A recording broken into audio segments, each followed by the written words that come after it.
প্রাণ প্রকৃতি কেমন করে ফেরত এসে রাতে থাকেন না, কিন্তু এটা নিয়ে নানান রকম অপপ্রচার, কিন্তু আল্লাহর রহমতে আমরা সফল হয়েছি। এত অপপ্রচারের বিরুদ্ধে আমরা দাঁড়িয়ে থেকেছি এবং লোকে এখন যে মুগ্ধ হচ্ছে কোরআনের কালো কেটে গিয়ে কোরআন নতুন করে জন্ম নিচ্ছে। ওখানে কেয়াবন ফেরত আসছে। টুরিস্টরা কি করে আমি বলি, কেয়াবনে প্রবেশ নিষেধ কি করে, ফজরের নামাজ পড়ে যখন কেউ পাহারা থাকে না তখন ঢুকে গেছে। এবার টুরিস্ট পুলিশ এমপ্লয় করছে। এভাবে চলে না, প্রত্যেকটা নাগরিককে নিজ দেশের দায়িত্ব নিতে হবে যে সে এটা করবে না।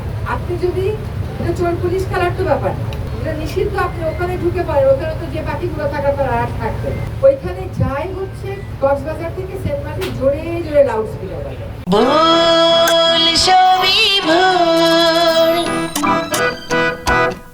এটা তো কালচারের ব্যাপার, এগুলো একদিনে আসবে না। গতবার এমন হয়েছে যে আমি একজন ডিসি কে ফজরের নামাজ পড়ে 4:45 পাঠাইছি, আসলে বেশি লোক যাতে উঠতে না পারে জাহাজে। এই রেগুলেশন গুলো করছি। আরেকটা কাজ করছি, আমাদের পূর্বাচলে আমরাই লড়াই করে সেন্ট্রালি করতে একটা অ্যাপে ঢুকে আপনাকে টিকিট কাটতে হবে। তারপরে যখন আপনি ওখান থেকে উঠবেন লঞ্চে, ওই টিকিটের বারকোড দেখিয়ে আপনার নামে যে কজন আছে তাদেরকে আমরা ঢুকতে দেবো।